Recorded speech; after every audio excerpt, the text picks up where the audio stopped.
Let you know. Let you know.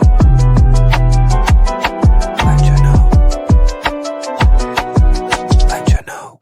Welcome to the Let You Know podcast. It's your boy EK in the building. And we got a special guest today. We got Mr. Merriweather. Say how you doing to the world. Hello, everyone. Hello. I think Merriweather is a big staple in the basketball community here in Indianapolis. And I just want to acknowledge him for that, ask some questions, and pick his brain about some basketball as well. Then my first question is, where were you born and raised at? Indianapolis, Indiana. This is home. Grew up on the northwest side in the Clifton neighborhood, Bertha Ross Park, which was Golden Hill. So Golden Hill, Bertha Ross Park area, just south of 38th and MLK. Oh yeah, I know exactly where you're talking about. It's rough over there. I don't know. They now call it the land. Yeah. And like my man down here, he's from Nebraska. He's been here long enough. He almost Hoosier, but I'm getting familiar with everything still. Gotcha. He don't know too much. But yeah, so over there in the land, like, what did you grow up playing basketball, or was you playing some other sport first?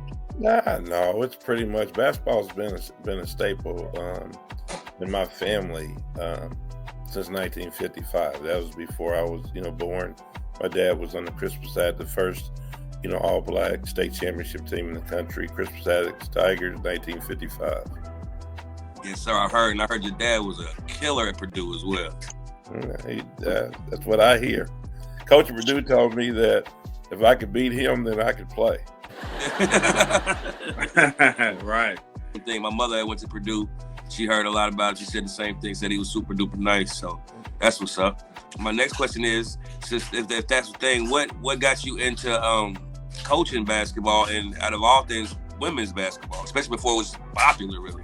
Well, again, I grew up playing, and when you stop and you think about the things that started, when I went to Northwest High School my first 3 years, had a chemistry teacher, Mr. Albright, who was the girls' coach. He was a driver's ed instructor, so he'd always talk about his team.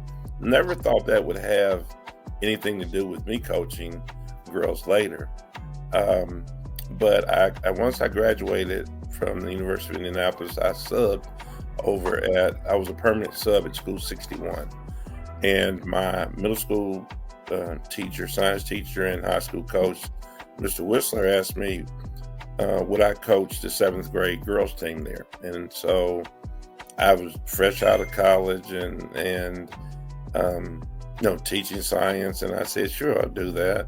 So it was a kind of an interesting experience. Never really thought much about coaching girls. I had a daughter, but I didn't have any sons. So coaching girls was kind of like the furthest thing from my mind. But I got a real special group, and to this day, I can tell you where almost all of them are, and they're doing great things. You see them on the billboards, and they own businesses and around the city. So they were, and it's kind of interesting. Like I said, I was just out, and I only knew basketball one way, and that was always to be serious and to win. I ran into my first trouble like that. We had a group, taught them to play. They were pretty good, and we got someone said we were accused of running up scores. And there was a gentleman who was another staple in the community, and he said, so they called me in. We were undefeated until we lost one game on the last second shot, but for the most part, we were one of the best teams in the city. And I got called to a meeting, and they said that about running up the score, and it was like I said, it was just not a good thing, which sort of soured my taste. We won the division, and like I said, those kids were pretty good. After that, I left. My dad at the time is an NBA agent, a professional agent, and he worked with Dr. Tucker, who was also with Magic and Isaiah and those guys then. And one time they had 7 NBA All-Stars, and they used to put on summer games called Stroh's Round Ball Classics. I got a couple players we need to play in it, like Puncho Wright. So it was kind of just interesting because it all just happened. So going back and forth, my oldest daughter, who is now the coach at the University of Cincinnati, a coach there, she was introduced to basketball by Miss Bishop, her gym teacher at School 86. Didn't know anything about it. She just said, "Hey, Dad, I finished second or third in the free throw contest." I said, "That's great." And she said, "Well, I signed you up to be the coach at Tabernacle." Oh, wow. And I said, "You did what?" Right. It's kind of like volunteering you, like when they're going to have a Christmas party or something, your kid volunteers you to bring all the snacks. Exactly. And so she volunteered me there. And I said, okay. I said, well, we're going to have time to do all this. She said, I don't know, but you're going to be the coach. And that kind of started everything. I met Reggie Stewart and his daughter, Regin Stewart, now Regin Melson, coaches at Brebeuf. And, Hazel Stewart was really big, has always been big in the educational community here in the city and IPS. Yes, sir. And so we hit it off. And I had played in TAB 50 years ago at this time. So 30 years, then she comes 30 years later. Right. And I played with Chucky Barnett and all of us were over in that group over there, and Alfonso Bailey. I mean, it was just a good group of guys. Leonard Sullivan. Y'all sound like y'all had a deep team, huh? Well, no, we played against each other. That's the thing. Okay. Jimmy, I had some kids. I had a couple of guys. Singletary was on my team. I can tell you the Buffaloes and the Tigers. And, we just really had a lot of fun. My mom would take us out to eat after we got done playing on Friday evening. It was just a family. It's always been a family affair in that sense. So going back to the girls, when she decided to play at TAB, I gave her a couple years. I gave her a year, and I said, "Hey, Daddy knows only one way to do this." And I said, "But there's two. You can either play it for fun, or you can be serious." And she has given some interviews, and she pretty much tells you the story. She said, she told me, well, I want to be good at it. Little did she know what that meant. That meant a lot of work. And so we went to work. Things just grew from there. She didn't lose any games in middle school at Christmas Addicts. She went on to Cathedral, and I mean, so that's and even before we did that, I had a team. My first line. Well, let's talk about Lonnie Hayes from School 42. And Lonnie Hayes was coaching girls. And the next thing I did was he said he wanted me to come in and help him. So I wound up with this team. They had, go back to Sherry Dawson at Tech and some of the graduates of 1990. And I wound up taking a team to Menominee, Wisconsin. It was a team we just put together. Tasha Boyd Jones, whose dad, Reggie Jones, said, "Hey, Merriweather, I need you to help." And that's how it started. He said, "I need you to help my daughter go to school." I know, Coach. So, Reggie Sr. And I said, okay. And it just started a whirlwind of things because I've always multitasked when it came to basketball. I did a lot with it. And that team really did well. I mean, like kids who had never known it, always good at putting together kids who don't know each other and then making them a team. So maybe that has a lot to do with my background. I'm a science major, so my biology and chemistry degree goes to work with putting together basketball teams. So you more of an analytics type of guy, huh? Yeah, you can say that. Yeah, you can say that. And again, you think everything through. And I had a conversation this morning with the oldest daughter, and we always talk about that. She talks about my non-traditional approach. But you got to understand, I came through. I mean, I learned from my dad, Oscar Robertson, George Gervin, guys. The things that you see out here that you work with. Back then we only had cones, chairs, everything that we could grab. There was not all the little fancy equipment everybody goes out and buy with no ladders. You had tires you ran through, and I'm just old school. And at the end of the day, for me, for a basketball player, you build up your body. with your own body. You don't need a lot of outside and fake weights and everything. You can handle your body because you're not going to have the weights on you when you play. Right. Well, I believe in practicing like you play. I mean, everything you do in practice, you don't want to change anything. You don't want a wristband on. You don't want to anything that makes you feel different in the game. You don't want to, you don't want to practice with it. Exactly. No, I agree with that 1,000%. Because, like they say, repetition is doing the same thing over and over again. You want to get used to that. Like I said, you don't want to damage that at all. I got a question for you. So being that you're a coach, and I don't know how much NBA basketball you watch, not just basketball, NBA basketball, but college basketball too as well. The game has kind of changed to where it's mostly 3-pointers and dunks. How do you feel about the state of basketball right now? Honestly, I don't like it. I don't like it because, again, I say I'm old school in the old ways. I say all the time, I'm not against people making a living and all the training and trainers, but no one charged me to teach me how to play. We didn't charge each other to teach us how to play the game. The older guys, there are guys now, Calvin Beeman, just passed away recently. The guys in the neighborhood who took me in because I was of good size when I was young. But my background, we just played in the park. A lot of people ask me, well, what gives you such knowledge about evaluating players? And I said, well, when you're 10 to 12 years old and you're at a park with some 16 to 20-year-olds, and, when everybody just gradually gets to the park, and then all of a sudden, then there's enough to play a game and you're shooting to choose teams. And so I'm quick to be the first one. I want to shoot to choose a team. Well, you learn to make free throws because you had to make the free throw to be one of the captains. Right. And so then it was after you did that, you had to choose a team that was going to continue to win, because if we lost, I probably wasn't going to get picked up. Not today. Not, and it was my ball. So, I want to play. So you definitely want to play. Yeah, because I couldn't take my ball and go home. I had to stay there.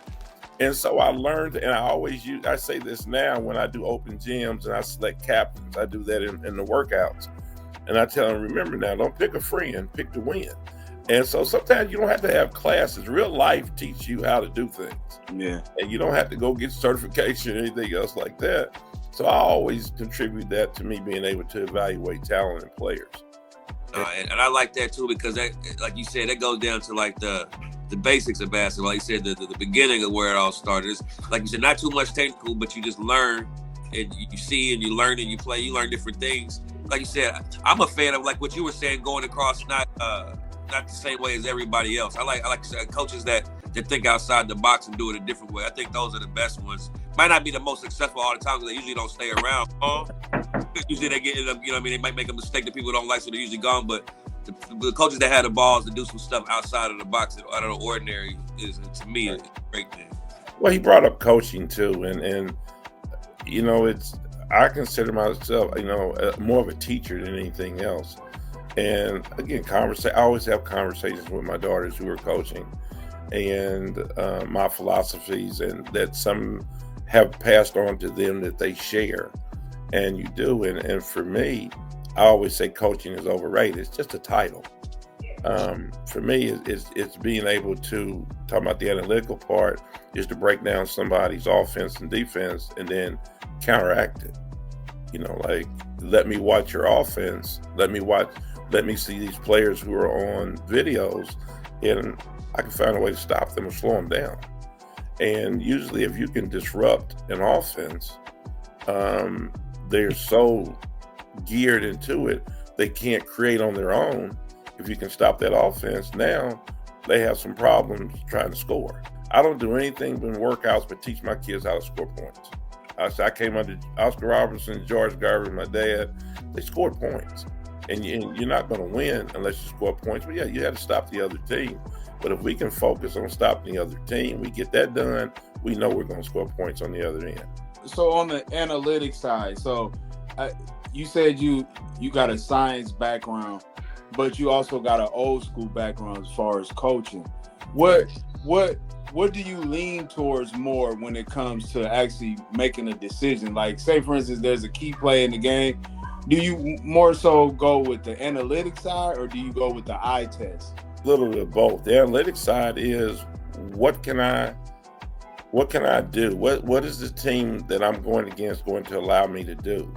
And then I've got players who have been taught to deal with those situations.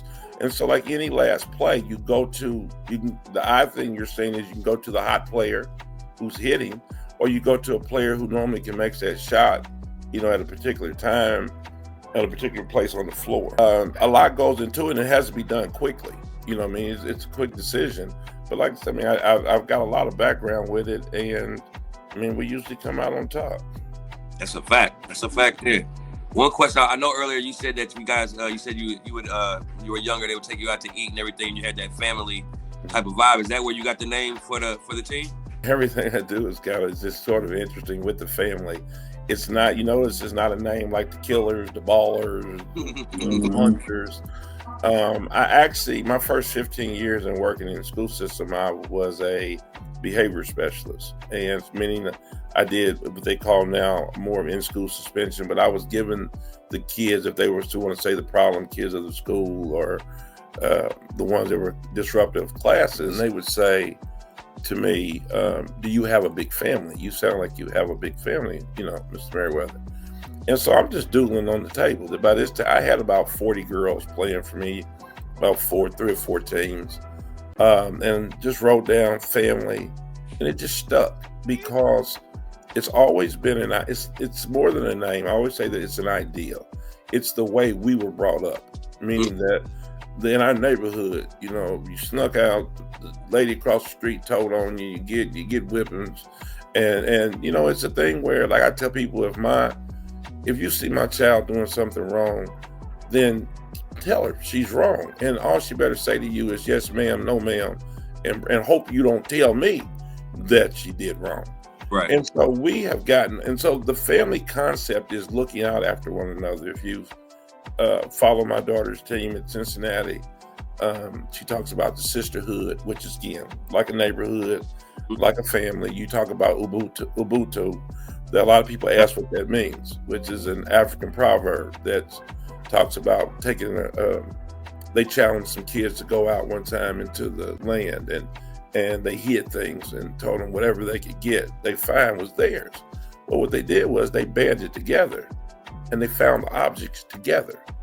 And so basically Ubuntu means I am who I am because of who we all are. And so that, again, embraces the whole family concept. And that's, it's just looking out after it's just looking out after each other. And we've lost that in our culture. I agree. And that's why the family means it's our legacy. It's a legacy that's been created. And I always have to tell, we were that when we were brought in as a Nike EYBL team. And 2 years later, I look up on the screen at a meeting and I see the family, and all of a sudden now Nike's the family. And and you know what? I am proud to see it all worldwide, all over the country. Everybody said, come be a part of our family, recruit, be our family. But we started the family. And we're never really given the credit for that. It's okay. Everybody uses it. I just want them to know why you're calling yourself the family. And if that concept is helping you be successful, then hey, we accomplished something. Hey, that's 1,000. I respect that, and that's kind of the main reason I wanted to do this interview. I remember I played for there's a team similar to what you're talking about. My uncle was Reverend Charles Williams, and he started an AAU team out of just some kids that, like I said, wasn't making the teams, was getting cut and things like that. Some misfits basically, and ended up growing the AAU team into a real powerhouse. And I kept hearing about the family. Every gym I go to, you hear about the family. And then I would show up. I had some girl homies that played with you as well, and I'll come up there and see, like, okay, this is real. And I seen how you guys you had different ages, different teams, and everything. And I was just this, and like I said, still going on today. And I just think that's amazing. So I definitely wanted to give you. I appreciate that. We don't have team practices. I bring all my kids in because I remind my older kids, when you were younger, you wanted to play with the older kids. Mhm. But if our kids see that the family players, and even now, can see each other from the ages of 50 to 10. If they see each other in a mall or at a fair somewhere, they know that's their family. It's a big. That's where the sisterhood comes from. You have big sisters. You just family members. My niece played ball for a little bit. She tried playing ball for a little bit. You might remember her name. You might remember. She played ball for. I know that. Well, Tasha's my sister. I did not know that. Yeah, Tasha's my sister. And so we tried to get her to play some ball, and I took her to an open gym once, and I saw Shire in there. I saw Amber. It's like you said, different eras of great women basketball players were all playing in the same gym, and I was like, yo, that's dope, because you don't see. Sweetheart, and she just graduated Indiana State. Yep. Yeah, I keep up, and the Facebook is my playground. You know, and I keep up with my players through it. The other social media sites, I might get redirected to them, but I try to send I try to communicate, send messages out. Two things: people want advice, but then don't want to take advice, and so I just try to share some experiences. And there's not one thing that I say to my kids that I have not experienced myself as a player. Or even in growing up, and I mean it's real. I mean it's real life, and it's, you know, like I said, I just try to pass it on to them and for them to pass on. And so far, it seemed to have worked for over the last 35, 40 years. Ooh, that's a long time. On top of that, because my man, like I said, my man down here, he's from out of town, so he might not know too much. But can you give him some names of some players that you didn't coach?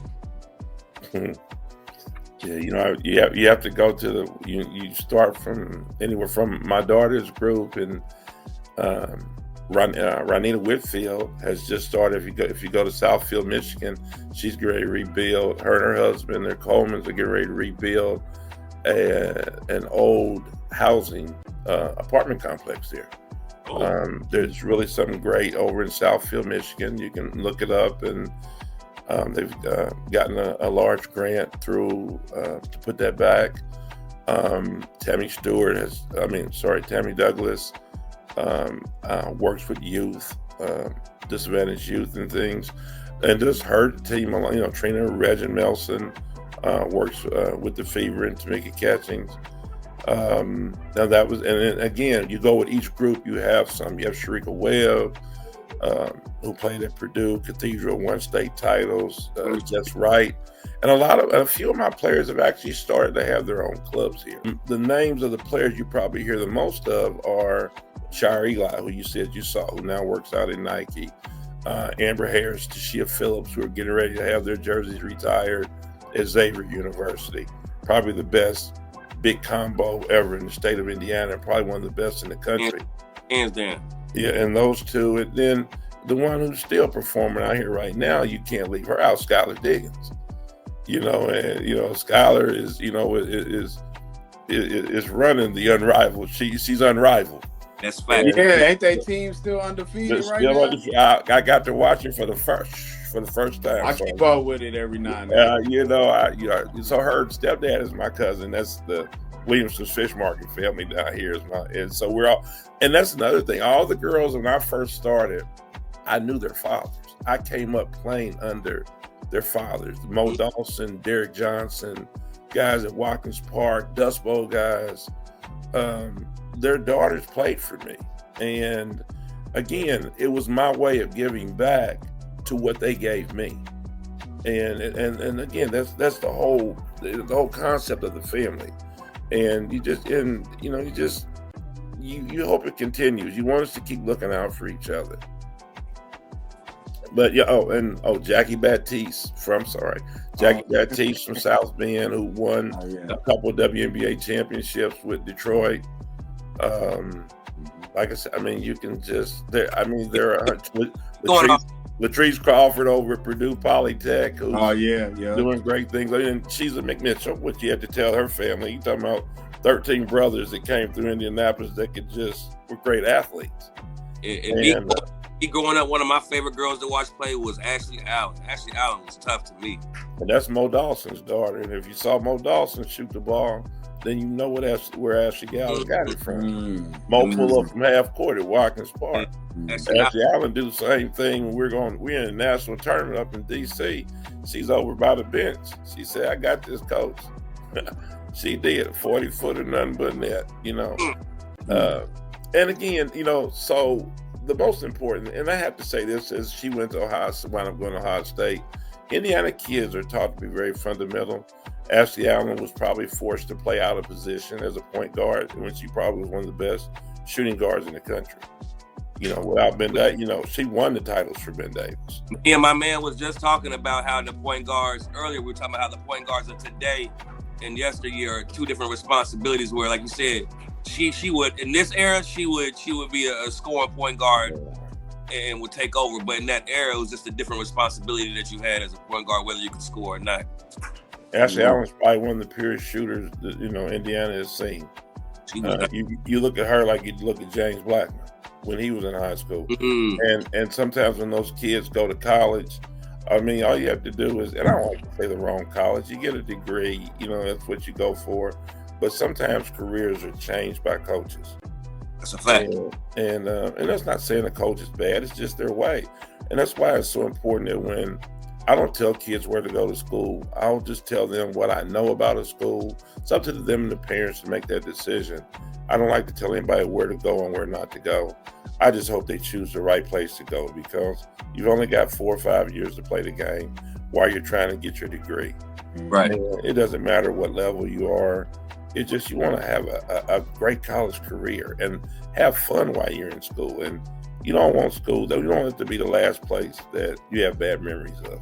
Exactly. Well, that's the reason why some of these kids is loving this NIL money, because they get to bounce around and get to go to schools. Oh, you're not giving me enough playing time, I'll go to this school and get some playing time. Well, you know, that's we don't even have enough time to go to NIL or the transfer. We don't have enough time for that. Let's just say the grass ain't always greener on the other side. And if you start getting paid to play, then you no longer are a student, you become an employee. Yeah. So what happens when your employer, when you don't perform as an employee and he fires you? Now your NIL money may go out too if it has a That's true. player. You know, so I mean, I'm sure that right now I think everybody wants you know, a piece of the pie. You know, in the NBA, you know, 50% of the, you know, money made goes to players. But if somebody's making $50 million and somebody else making $500 million, so you know it's understanding that part of it. And I've been on both sides with my dad, Dr. Tucker, as NBA agents. So I've been in the rooms with the general managers and things and players, and then I understand the player side. Get as much money as you can because you don't know how long it's going to last. Right. But at the end of the day, though, you have to be educated in what to do with it. And also, wasn't your daughter coaching in Memphis before Cincinnati as well? Yeah, she actually coached it. Yeah, she was actually coaching Purdue, and then Wright State. She became, her first head coaching job was Wright State. The coach that had her as an assistant at Cincinnati moved, and they gave her the job at Wright State. 3 out of 5 years, she won Coach of the Year in the conference. And then Memphis came along, and she spent a couple of years down there with Penny at the University of Memphis. And then Cincinnati came calling. And I think Penny told her, I think conversation was, if you have a chance to go back home. That's why Penny's at Memphis. And so she played for Cincinnati for 4 years, coached with them for a year, and now she's back home. I mean, this is where everything started for her. She's gone full circle, and she's doing well. Now, what is the coach's name again? What is? I don't think did you say the name? I don't remember. Who, my daughter? Mm-hmm. Katrina Merriweather. So she's the coach. She's the head coach of the Cincinnati head coach, right? And she hired her youngest sister in Memphis, Kabrina Merriweather, and Kabrina is now her assistant coach at Cincinnati. Trina is the one who brought me into it at Tab. And Trina and Brina was born in the gym. Brina could go to sleep during her sister's city tournament game at Cathedral. So, yeah, she's one was born in the gym, and she's a natural. She is a natural. Now I know we talking about basketball, but I do got one question. It's Super Bowl Sunday. Who you got today? You got the Philadelphia Eagles or you got the Kansas City Chiefs? Who did you take today? Well, I'm gonna be honest with you. I stopped being a team person a long time ago. Me too. So I like individual players. Now if they happen to play for that team, that's great. But I mean, since on the family side, the main thing is developing individual talent for you to be the best player you can be. So I always lean toward players. Now, you know, I mean, Mahomes is amazing, you know, from the standpoint. But you know what? It's still about who you have around you. So let's just say, you know, I mean, if you want him to win it and win again, he's going to pick up another Super Bowl, and then you got Jalen in Philadelphia. So honestly, I don't care who wins. I just want it to be a good game and to see players, the individual players, get their stats. Well, it ain't looking too good for them. They down 24-0. Who's down 24-0? The Kansas City Chiefs. They down 24-0 at halftime. Well, you know the world is happy then. Man, do we just do not. You know, we jump on the bandwagon for the winner for so long, and then everybody wants the winner to lose. So. Well, you know how that goes. You win too much, and people ready to turn on you. Oh, that's the Jesus thing. Yeah, I did not know. So you're telling me it's the first time I've heard of it, and it really does not surprise me. Because winning back-to-back or winning multiple championships, what you have to give a. You think about the Jordans who did it, and the people that tried, you know, three-peats and back-to-back three-peats. We won at Tinley in my high school. We won 6 straight sectionals, and it's hard that once you win to keep having that killer mentality. So you add players that are hungry, and so you'll find out that in most teams who win continuously. They're not only winning with the core, but who else they're bringing in to challenge the core, to make the core better. I think that has a lot to do with it. And after a while, the numbers just run out on you. You can't keep winning forever. Yeah. People get tired of you winning. It don't matter how good you is. They just tired of you winning, no matter what. They just tired. I think as a family, I've run into that quite a bit. I run into that quite a bit. It shouldn't make you want to tear somebody down. It should make you just want to work harder. But you know, old saying, you pulling yourself up by somebody else's bootstraps. You know, those are some of the old sayings that I just, those are things you don't really agree with. Strictly basketball, whether it's college, professional. Who's like 2 or 3 of your favorite coaches that you like enjoy or got some things off of? Well, I was not there, of course, when they won, but my dad told me so many stories of Ray Crow and the way he used to coach them. And so a lot of my philosophies and even what I do today, I played under Lee Rose for a year, my freshman year at Purdue. I still run an offense that he ran in the 79-80 Final Four. If they're not broken, you don't fix them. George Gervin became a coach, and most of my offensive knowledge or breakdown of players has come from George. Ice can break down anybody. He can break down any player, their tendencies, how they score, the way they score. He's amazing. He's not given enough credit for his knowledge of the game. My dad, of course, has always been there, was my first teacher of the game. Larry Brown, amazing. He wound up coaching in Memphis some, and he found out that my daughter was my daughter when he was working with Penny. And she said, "Daddy, he just wanted to talk." He said, I said, "Baby, soak up everything he's got to teach you." He had a very interesting philosophy, and I don't mind sharing. He said he would go into a game, go into practice, and he would have it written out, and then he would look at his players and say, "Tear this up. This ain't gonna work today." And I do, people laugh. I don't use a board when I coach. I never have had used a coaching board.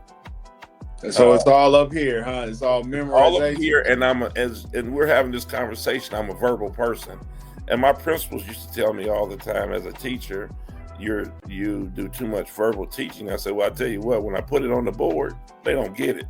So everybody learns different ways. You learn by seeing, you learn by hearing, you learn by doing. And you have to understand the culture of your people and your kids. And our kids, inner city kids, learn more by doing. That brings to whether or not somebody needs to start or whether somebody comes off the bench. Your starter usually are the ones who have to run the plays. Those who come off the bench, you want one who can see the play and then be able to come off the bench and do it. You have to understand the learning mentality and abilities of your players. It's not just physical. The Right. game itself, everything else is 85% mental and attitude. That's true. That is true.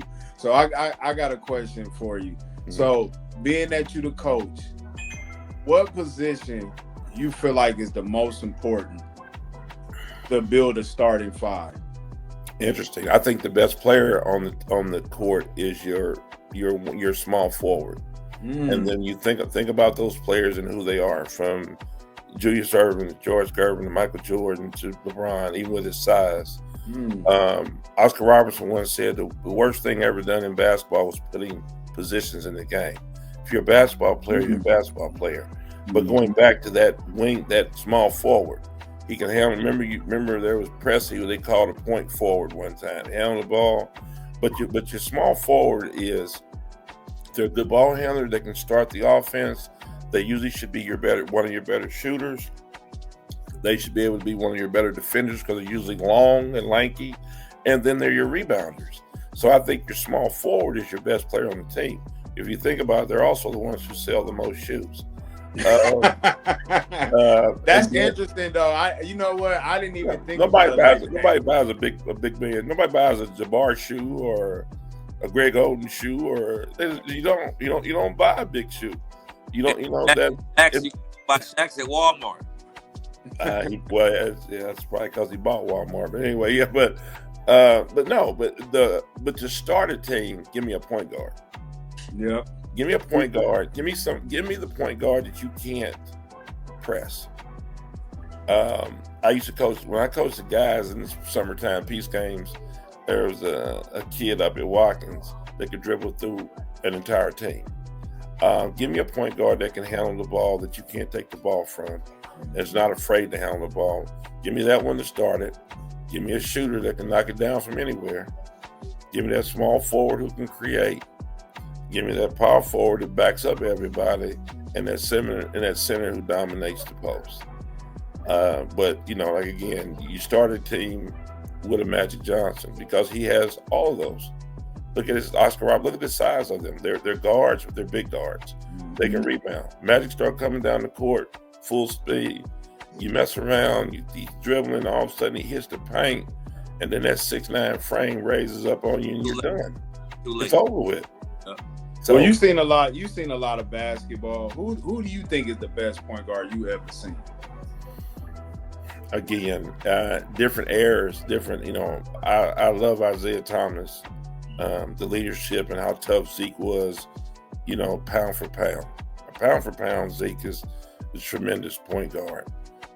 Magic just changed the whole game itself because of his size and the ability. Oscar Robertson was probably the first combo guard who played the point, who could score.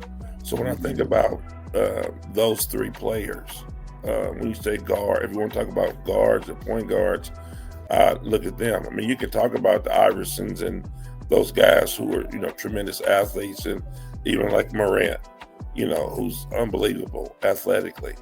But unbelievable. Yeah, but the game has changed to where it's sports entertainment, and he's more entertaining. When you hear them talk about the different eras, how you're allowed to play. So you go back to the old school that can actually see the floor pass and handle the ball. Oscar Robertson, you know how to take the ball from Oscar. You didn't take it from Isaiah. You didn't know how to take it from Magic either. And there's some more. But when it comes, you just couldn't trap them. And so give me a guard that you can't trap. And I'll understand. I'll start a team with that. Then I have to go find me some big kids and teach them how to score. But that's another thing, because all these big men, they don't really go inside the paint. See, we used to having a big man down low, just throw it down to him and he get us an easy bucket. Now it's more find the open shot to get the 3-pointer or maybe a mid-range shot that's under the 3-point line. Do you feel like the 3-point line is changing the game, or is it ruining the game? Well, before I answer, you realize you answered your own question. You said I did, didn't I? Yeah, you wish we wanted that big man to throw the ball to win. Right. That was what it used to be about. It used to be about winning. And now you said now we want to give it to the big man that we like to see shoot a 3-pointer. So now it's about entertainment. Yeah. So you stop and think about why the game has changed. You know what I mean? I just got totally turned off with the All-Star game scoring 400 points. Man, me too. I mean, who can't run up and down the court and shoot and dunk? And I mean, it's the entertainment. But everybody wants to be with the stars, and everybody wants to rub elbows with the stars. And that's not that's not the basketball that I grew up loving. And it's really, it's difficult to keep focus on what I think is the purity of the game versus the way the game has changed. So you think shooting 35, 40% from the 3-point line is better than shooting 70% from the 2-point line? Right. I mean, so you just, again, I think people like it. I think you're amazing. But stop and think about the players who are now coming into the game. Your big players who you say are shooting these 3-pointers and things in the NBA, getting ready to try to expand overseas. You think the overseas people want to watch the way we play the game, or do they want to watch their countrymen play this game? Right. You're not going to be able to expand the NBA overseas unless you got their people playing the game. And so the game is changing because of the amount of money that's trying to be made from it. Hence Luka Doncic going to LA. If you read my Facebook post, there was a time that you didn't trade your player next door. Like if you got traded from the Eastern Conference, you went to the Western Conference. They only wanted to play against you twice. Yeah. And I tried to play against you 6 times. Yep. Didn't want to see that man. Didn't want to see that man in the season. Absolutely. So, but that's changed. They don't care if they see him every day now. If it's gonna make more money for him, they're gonna move him. Right. So that trade there, it's not even to me about the players. It's about are you trying to win? Or are you trying to make money? Or are you trying to entertain? What are you doing? Right. You know. I definitely agree. I agree on that one 100% because it didn't seem like it was a trade to make them better. It was more just to sell tickets, but more so in the long run for that trade, you know. Yeah, a lot of them are going to be. You see Durant look like, yeah, I'm going to be next. like no one is safe anymore. You don't trade the fan favorite. Then you got those who are able to mix it both and do that entertainment and still win. Because, who doesn't want to win? At the end of the day, it's an ego. It's all about money and ego. And that's just, all these trades, and we all talk about them, and does it make us tune in to listen to what's going on? Does it make us buy more magazines? Does it make us watch more games? Right. I mean, you like a play. You ask me who I want to win. But do you go to a game? Do you go to a game to watch a player or the team?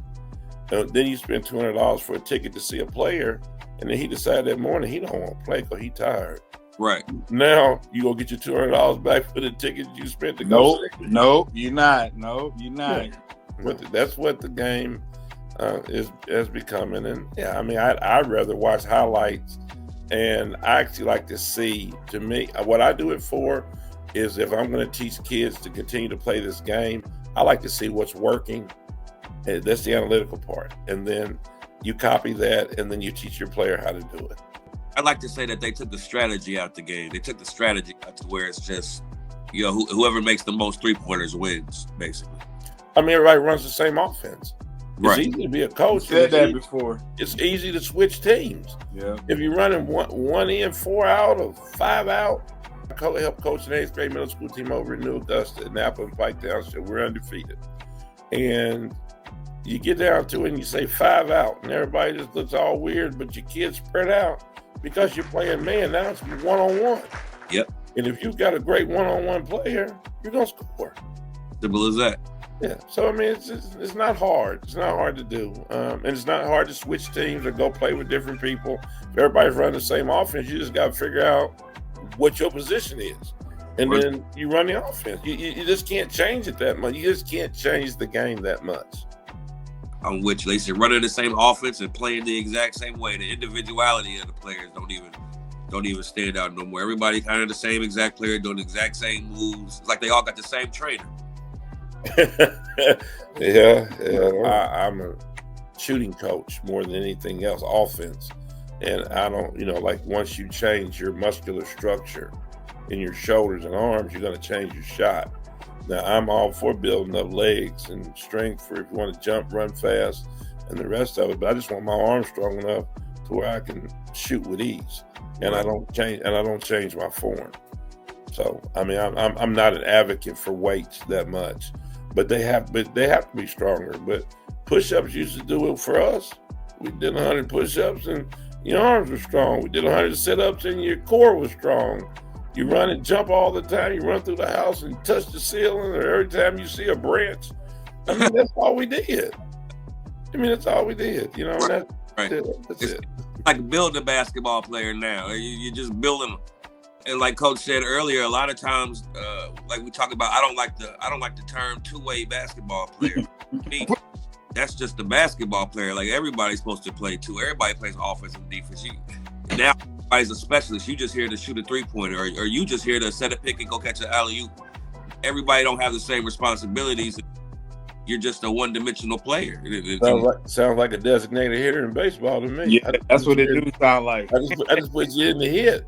Yeah. And so, but I mean, you can have the greatest shooter in the world. If you can't get a shot off, you can't hit. Right. I mean, but so now you got to run offense to get that shooter open. But what happens when you face guard that shooter and you don't let them get open?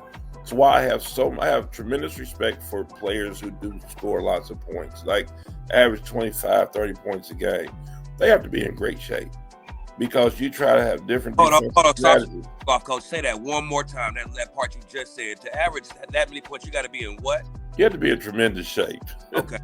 I heard a lot of stuff about Luka Doncic being a chubby, out of shape kid. Oh my goodness! When the white boy gonna bring that up, man. Hey, you know what? He lets everybody else run around. You kick it out to him. So I mean, but I'm just saying that when you set up a defensive scheme, but then remember the game changes with a shot clock. True. Game changes with a shot clock. But I mean, just Steph Curry runs the whole time, all day. I bet Steph runs 10 miles in a game. Yeah. I mean, and so, but then you get guys who are like, you get the big guys like you're talking about who use their strength. How many people stop them one-on-one? Or who's going to go? You usually guard. Think about the defense. You usually guard someone the way you think. If you can't make that shot, you're going to let the person take that shot. Right. And then all of a sudden you realize, oh, he can make that shot. A lot. It's too late. But, as a defensive player, you still think about yourself. And so now you have players who want to shoot the ball when they cross half court because nobody's guarding them. Right. But what if you start guarding them and making them run to spots to get open? If they're not conditioned to run, they're not going to keep scoring points. They're going to be tired by the end of the game. You're right about that. That's one thing nobody talks about when it comes to Steph Curry. Like I said, nobody talks about what he does in the off season. Like I said, I grew up watching Reggie, so I know Reggie was running around. I mean, even today, he still do bike marathons and all that. You talking about Reggie Miller? Yes, sir. Reggie Miller. I had this discussion with Reggie today. Reggie could take a 10-pound basketball and dunk it 20 times in a row. And when I say that, I mean we're talking about go dunk it, catch it, without stopping. That takes tremendous strength. Yeah, but he looked like he was like he was thin as a rail and not. Yeah. But if you grab any shooter's forearm, it feels like steel. Yep. We have the strongest arms, but Reggie would go and dunk a weighted ball continuously over and over and over again, and that strengthens. And again, that's just not just a weighted ball. Right. Not all that fancy. Like you said, all that fancy other stuff. Don't even need all that. Well, I got one final question for you. Okay. So, is there like anything that happened in the past that maybe you want to clear up to let everybody know, hey, this ain't happening, or there was a misunderstanding about anything maybe that went on that you might want to just clear up? I've never done anything to intentionally hurt anyone. If I did, I apologize for it. I've always done what I thought was best for the kids. I allow people get upset with me when I allow kids to go back and forth into the program. Well, they usually don't make that decision. It's usually the parents. Parents make the decision they think is best for their child. I'm not going to hold that against the child. I don't know. So, I mean, I don't know if I had it to do all over again, I would change anything at all. I don't hold, again, I mean, I've been a subject of, like any other people, or where people try to harm you or hurt you. And at the end of the day, as long as you don't hurt a kid, you don't have to worry about me. I'm a big boy. I can take care of just about anything you do to me. Just don't hurt a child. You hurt a child, then now you got to deal with me. Yeah, I agree with you on that one. I definitely agree with you on that. Man, so we're gonna wrap it up today. I had you for an hour. I appreciate your time, man. Yeah, appreciate you all, Mr. Merriweather. We really appreciate you, your knowledge, your insight. I would have thought when I asked you that question about who would you build with, I would have thought you said point guard at first, but you opened my eyes and ears up to the small forward. So yeah. Yeah, so when I'm playing NBA 2K with my kids, that's what I'm gonna start building with. Get you a wing player that can do it all. Get you a wing player to do it all, because he got to be big enough to go in there and challenge the bigs, and he's got to be crafty enough to deal with the guard. So you make you a great wing player. But no, I appreciate you all and giving me this time, and I enjoy talking about the game and about life.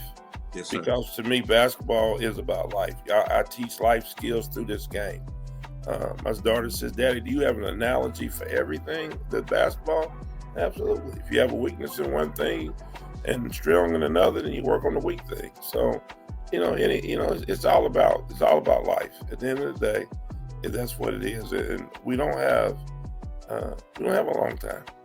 That's a good life lesson. Yes, because you can always take something that you learn from basketball, and you definitely can use it to your daily life or something that's in your life. You definitely can use that. I used to do it all the time growing up, playing ball every day. So I know exactly what you mean, Coach. Problem solving, baby. Problem solving out there on that. Right. You can problem solve at basketball court. You can problem solve in life. That's right. Thank you all. Take us out, EK. All right. Well, like I said, I really appreciate you, Mr. Merriweather, for coming on, giving us your insight. And you're welcome anytime on our show. Whenever you're ready, you can come on. We can talk basketball whenever you're ready, whenever. Hey, whenever you get some more questions you want answered, call me up. I will. Well, you know what? We'll teach a lesson. We'll teach a life lesson to those who are listening. Good. Yeah, they probably need a little lesson too, so we might have to give it to them on the next run. I got you. But yeah, I want to appreciate all our fans watching Let You Know podcast. Like and subscribe. And thanks again, Mr. Merriweather. And we're going to end the show. Appreciate you both, man. You have a good evening. Thank you. All right, you too. Love you. All right, love you too, man. Let you know.